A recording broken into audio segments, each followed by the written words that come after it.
ole clear tu te kalolom le vek chewa tu tuma chuanin winner kan hreto a beatbox thiam mai hlupuia ania zanina final a perform kan en dor ani hei hi kan lo change anti sup maya thim ron phone here ria pori se Vanlalhlupuia final a mo engang chinge a chet bon winner ni a phulo ti tok te khan om hal deuh tlong mai ni pori se hlupuia hi beatbox thiam ani Mizo mai hian ama aya thiam hin om kher lawang ti thai ani aron perform kan en halang Mizo ko milo ben puro ta dang o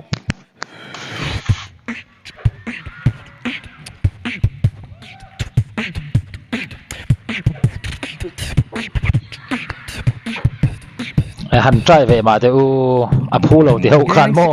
making these songs I'm just rock and rolling for too long can anybody take me home la mango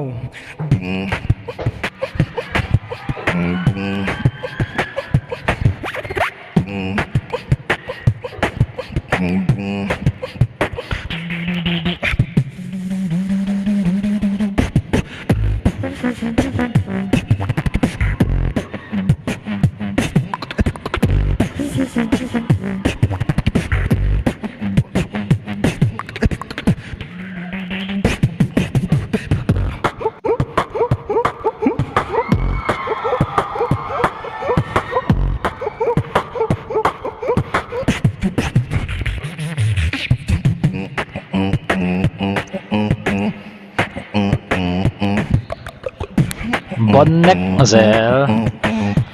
winner nei hi a phulo mi lo chu ti rualin bidang po khani don se an phulo mi lo ti kan se tanga ai nei lom puyo me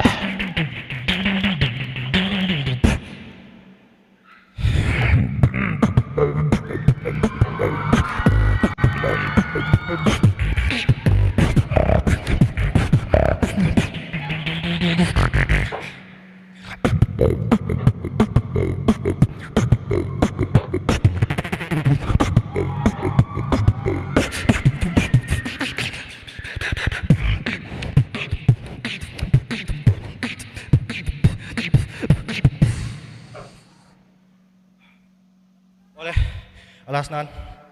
lo zoom veka ka chamanga inin ringen ta dang o hey hey hey hey hey hey hey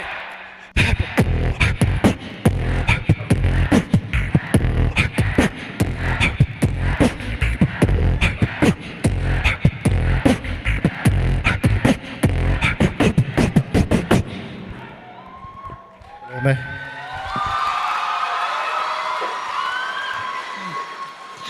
Rimoi risang hi hlupuia hian avan chikim tereng mi pui po I chat cha amom le mani rimoi rang music rang oh lupui van pui le em tero I che thei lo ni hi nang hi maro chu imami tenen kan khai khinanga point kan langa engdin mun nge yom don ka soi thei me lo wa maro chu zan inami po kha zan dang ne nei nang reng kalati ka soi tum jok chu zan dang a pui ka ti ngoi nen khan I che thalu tuk Lupuia zandanga iti enge ri iron siam lo te poha ka shathar lein ka sha thil thar kha engza venge iron te lang zanina hian zandanga iti ngai lo tamvak lo pasari ve imo ka sha chak de chu soi chu harvia wanga ma se ri hi engzat vel ngei thia mang o katia achan chu ani nom thei ngai mia lawa beatbox chu nekina next round na hianin ani nom to anga ti clearly hian kalo clear china amai ro chu ani nom thei reng lawa ithiam zia hi nge aron chiang zwal tol ani zanina po zandang ang thawin ke pon ibon kati ti cha katil tok ril ruero aha don le me Vanlalhlupuia iron khar chale maya zanin he inti siak zan to pera ato pera na atan iron dilea to pila chết chual này ngay lâu ini à iron telepiang hianin enge mặc ti hian kalau ka ho zela hetiang reng hian mishing ka chang hian remote chi sang sang hi alo chuak thei hi amak ka ti top thei lo ni chuan hei ba ki chu ati chuak thei to lowang tiang ai to na kalau nei lai khan achidang hi iron porle zel thei lai hi iro pui ka ti chuan iro pui pialama nangma siam tu pathian ro pui zia ashil telin ka sia chuan idang lambik zia le nangma ang hi an van zia hi soiwar ngai lo in zoram mi pui hian an sia i khartha ti chalu to ke hello me oops yeah ready ta mo final la kai ko chau ve lol ma ya tro anu me zanin performance po aron ar chau em ti chu soitur ka nei lawa amar ro chu iniam lo ni chuan atopa khan breakdown kan ti ang chia mi pui han chap thei mi pui te patron petela ka ti ang te hiron ti tel na khan artist ini ina entertainer ini ina I talent ta kha kan mu chiang le in ka sia ni chulai chu point hi ahar sa do adik kereng kan din muna hian iding mai do ne mon le o ka tia chu wang chuan zanina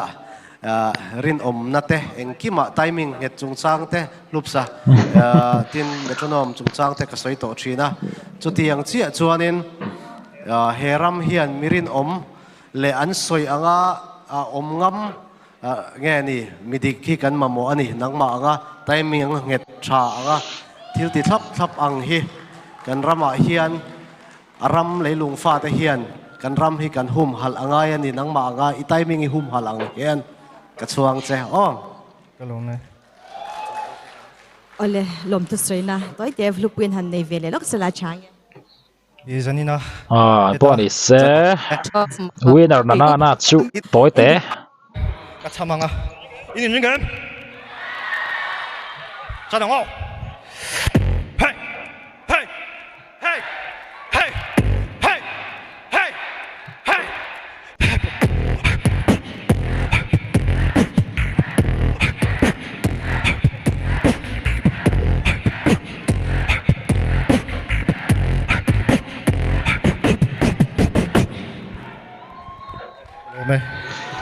music instrument dang hi ngai phak lo hlupuya hi mo hlupuya chuanin atinan music instrument dang halo ri thalo po ni se hlupuya chuanin thlabuan thlak viau karinga